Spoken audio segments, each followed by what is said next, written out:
Film ini dimulai dengan seorang reporter yang sedang berada di daerah Sumatera Barat. Ia mewawancarai seorang dukun dan bertanya-tanya soal gasing tengkorak. Dan dukun itu mulai menjelaskan jika gasing tengkorak adalah ilmu untuk membunuh orang yang bahannya terbuat dari tengkorak orang yang sudah mati atau tengkorak anak sendiri yang meninggal secara tidak wajar. Tengkorak itu akan diambil bagian dahinya yang akan dijadikan mainan gasing. Gasing ini digunakan oleh orang jahat untuk melukai orang yang ia tidak sukai. Cara menggunakannya, putar gasing ini di depan rumah orang yang akan disantet, lalu baca mantra. Tapi mantra ini dalam bahasa Minang. Dan film gasing tengkorak pun dimulai. Adegan pun beralih kepada seorang diva cantik dan terkenal yang bernama Veronica. Terlihat jika Vero sedang mengadakan konser besar-besaran, tapi tiba-tiba entah karena apa, seketika Vero jatuh pingsan di atas panggung. Konser pun terpaksa dibubarkan. Para awak media segera memburu Veronica dan karena merasa pusing, Veronica malah bersikap kasar kepada para fansnya.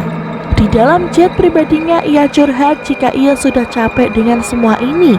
Ia meminta kepada manajernya yang bernama Michael untuk membatalkan tur konsernya.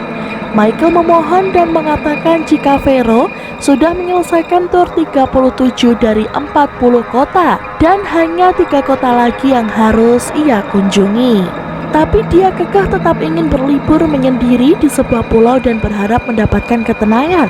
Akhirnya mereka sampai juga ke rumah villa yang terletak di sebuah pulau terpencil.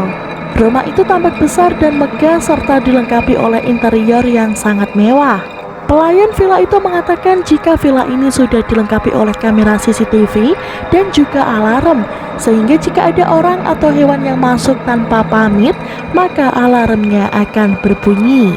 Jadi Veronica bisa bebas tinggal sendirian tanpa ada gangguan sama sekali.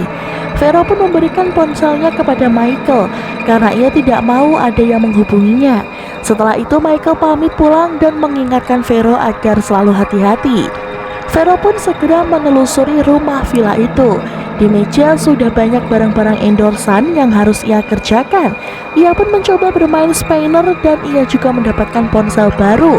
Malam harinya terlihat Vero sedang bermain catur dan tiba-tiba ada tangan misterius yang memindahkan anak catur itu. Ada suara-suara di luar rumah dan ternyata itu pelayan yang sedang menyediakan makanan. Dan setelah itu Veronica segera makan malam. Setelah makan, Vero pun menonton film horor sendirian. Ketika tengah asyik menonton, ia mendengarkan suara pagar terbuka. Vero pun segera mengecek dan menuju pagar itu. Ia seketika ketakutan karena melihat ada seorang perempuan di dekat pagar itu. Tapi tiba-tiba perempuan itu menghilang begitu saja. Ketika Veronica akan balik lagi ke dalam rumah, ia melihat jika bajunya sudah berserakan di bawah teras. Setelah itu ia segera membuat vlog. Ia mengatakan jika ia senang telah menjadi penyanyi yang sukses, tapi di sisi lain ia juga merasa tidak senang.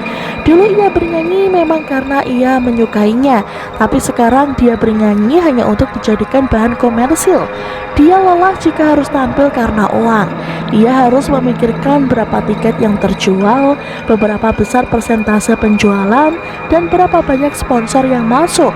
Tapi ia mendapatkan bisikan dari dalam dirinya jika ia harus bersyukur banyak orang yang menyayanginya. Dan mungkin sekarang Vero hanya sedang lelah saja, maka dari itu Vero segera tidur. Di saat tidur ia bermimpi ada seseorang yang tenggelam dan seketika ia terbangun dari tidurnya. Veronica yang sedang melihat pemandangan seketika terkejut karena melihat jejak kaki seseorang. Jejak kaki itu terhenti di depan sebuah pohon yang di bawahnya terdapat bungkusan berisi bangkai. Veronica marah kepada pelayan villa dan ia menyuruhnya untuk segera membuangnya. Lalu Veronica pun akan bermain sepeda sambil menghirup udara segar. Tapi tak lama dari itu dia sangat ketakutan karena perempuan misterius itu selalu mengikutinya. Veronica terus menggowes sepedanya sampai ia tak sadar jika ia sudah tersesat. Vero segera bertanya kepada salah satu warga dengan memakai bahasa Sunda. Ia mengatakan jika dia kebingungan mencari vilanya dan akhirnya bapak itu memberitahu jalannya. Sesampainya di rumah, dia melihat jika bangkai tadi sudah hilang. Untuk menyegarkan badannya, ia segera berenang. Setelah itu dia akan melanjutkan menulis lagu barunya. Menjelang malam, Vero segera akan makan malam. Lalu Veronica pun berniat akan bermain VR. Ia bermain game zombie dan harus berusaha untuk menyelamatkan diri. Namun lagi-lagi dia terkejut karena ada tangan yang mencekiknya. Karena merasa janggal, Vero segera mengecek ke depan rumah. Dia melihat perempuan misterius itu lagi ada di dekat depan pintu. Dia pun mengambil tongkat besi untuk jaga-jaga. Setelah itu ia keluar dari rumah dan mencari perempuan itu. Secara mengejutkan, perempuan itu mendorongnya dari arah belakang dan perempuan itu terlihat akan mencekik Vero, sehingga Veronica pun segera berlari masuk ke dalam rumah. Vero langsung menelpon temannya yang bernama Melissa yang mengatakan jika di villa ada orang dan ia takut tinggal sendirian di villa ini. Melissa mengatakan jika Vero jangan tinggal sendirian, nanti setan bisa datang. Tiba-tiba perempuan itu sudah berada di depan pintu dan ia melemparkan gasing lalu membacakan sebuah mantra. Seketika hantu anak laki-laki muncul. Vero ketakutan dan segera menaiki anak tangga. Lalu dia bersembunyi ke dalam lemari. Hantu anak laki-laki itu terlihat mengikuti Veronica sampai ke dalam kamarnya. Vero menelpon Melissa lagi. Dia mengatakan jika perempuan itu membawa gasing. Setelah itu dia melihat penampakan gasing berputar. Lalu ada penampakan. Mungkin itu gasing tengkorak, jawab Melissa. Vero bertanya apa itu gasing tengkorak. Lalu Melissa mulai menjelaskan jadi gasing tengkorak itu berasal dari daerahnya, yaitu daerah Minang. Semacam alat santet, ini sangat berbahaya. Ayahnya juga meninggal gara-gara gasing tengkorak dan dia menyuruh agar Veronica menghancurkan gasing itu. Dan tiba-tiba gasing berhenti berputar, sehingga hantu anak laki-laki tadi menghilang begitu saja. Setelah itu terdengar suara telepon rumah berdering, ternyata itu telepon dari Michael. Michael mengingatkan jika besok Vero harus pergi check up ke dokter, maka dari itu besok pagi ia akan menemani Vero ke rumah sakit.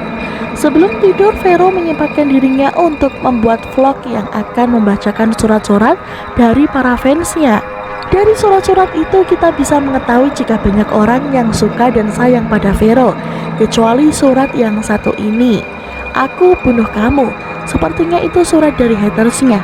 Ketika Vero tidur, ia bermimpi ada seorang perempuan menangis dan seorang bapak-bapak tenggelam. Dan keesokan harinya tiba-tiba Veronica sudah berada di luar rumah. Vero yang kebingungan segera masuk ke dalam kamarnya dan seketika alarm berbunyi yang menandakan ada orang asing yang masuk ke rumah ini.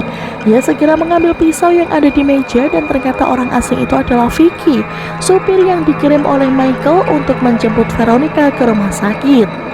Di rumah sakit Veronica sudah ditemani oleh Michael dan Veronica segera menjalani pemeriksaan. Selama pemeriksaan, Vero ditanya-tanya mengapa ia bisa terjatuh di atas panggung. Tapi Vero menjawab tidak tahu, lalu ia pun melakukan scan otak dan setelah itu ia juga mengikuti serangkaian tes psikotes. Karena sudah bosan, Vero memutuskan untuk langsung pulang ke villa dan di perjalanan pulang, Vero melapor kepada Michael jika ada orang yang suka masuk ke dalam villa. Michael bertanya kalau gitu kenapa alarm villa tidak berbunyi. Vero menjawab tidak tahu dan orang itu sering datang secara misterius. Maka dari itu Michael akan mencoba melihat hasil CCTV. Malam harinya Vero curhat kepada Melissa jika tadi di rumah sakit ia menjalani pemeriksaan yang sangat lama dan itu membuatnya sangat bete dan seketika ia terkejut karena mendengar suara ketukan pintu yang sangat keras. Ternyata pintu itu digedor oleh perempuan misterius itu. Karena penasaran, Vero membukakan pintunya sehingga perempuan itu langsung masuk dan duduk di kursi. Vero bertanya nama dari perempuan misterius itu. Perempuan itu menjawab jika ia bernama Tania. Entah karena terlalu ramah atau blow on, Veronica malah menawari Tania segelas air putih dan dia melihat CCTV. Tania tidak terlihat oleh kamera dan tiba-tiba Tania mencekik dan mendorong Veronica. Vero segera berlari ke lantai atas dan dia melihat jika Tania memutarkan gasing tengkorak dan membacakan mantranya sehingga hantu anak laki-laki itu muncul kembali. Vero sangat ketakutan dan ia tidak tahu harus bersembunyi di mana lagi.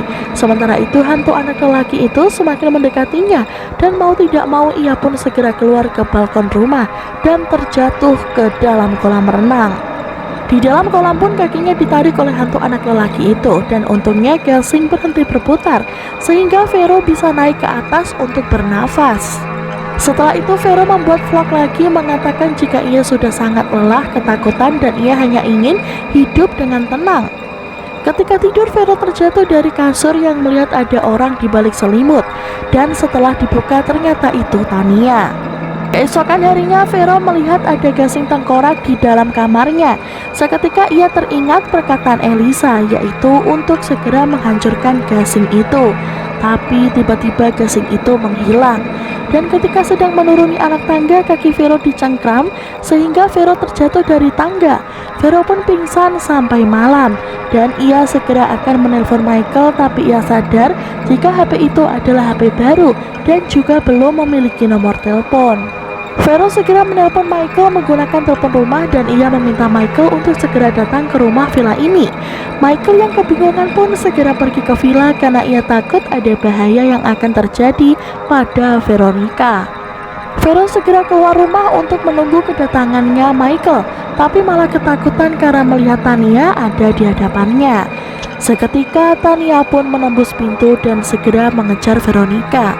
Veronica yang ketakutan segera menuju balkon lagi dan kakinya pun terpeleset sehingga ia tergeletak. Vero yang kesakitan mencoba berlari dengan kaki yang pincang. Setelah berhasil masuk ke dalam rumah, dia melihat gasing tengkorak sudah berputar dan anak laki-laki itu muncul lagi.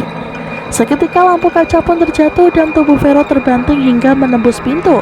Karena ketakutan dia mencoba kabur dari villa ini dan tak disangka-sangka Tania pun berlari dari arah belakang dan menarik Vero hingga tercebur ke dalam kolam. Mereka pun saling mencekik satu sama lain. Di samping itu Michael mendapatkan voice email dari dokter yang memeriksa Veronica kemarin. Dokter itu mengatakan jika menurut hasil pemeriksaan, Veronica dinyatakan mengalami penyakit dissociative identity disorder atau bisa disebut kepribadian ganda. Saat pemeriksaan kemarin, Vero tiba-tiba merasa senang, sedih, dan tiba-tiba menjadi orang jenius. Pada saat kemarin, Veronica berubah menjadi karakter Tania. Tania mengatakan jika ia sangat membenci Vero dan ia ingin membunuh Vero. Gara-gara pada saat ayahnya tenggelam, Vero tidak menyelamatkan ayahnya sehingga ayahnya meninggal. Ayahnya tenggelam gara-gara pada saat akan menjabat sebagai bupati. Ayahnya disantet menggunakan gasing tengkorak dan karakter Tania pun sedih karena ayahnya meninggal. Sehingga Tania menyalahkan karakter Vero dan menyebut karakter Vero sebagai anak durhaka. Dan Veronica pun merasa jika dirinya adalah orang Sunda padahal bukan. Ia berasal dari Minang. Michael yang baru sampai segera menolong Veronica dan pada akhirnya Veronica berhasil diselamatkan. Setelah semua kejadian ini terjadi, Veronica pun menyanyikan lagu terbarunya. Kita tidak tahu ada berapa banyak karakter yang ada di dalam dirinya, tapi dokter menemukan satu karakter lagi dan karakter itu bernama Melissa. Dan film pun selesai.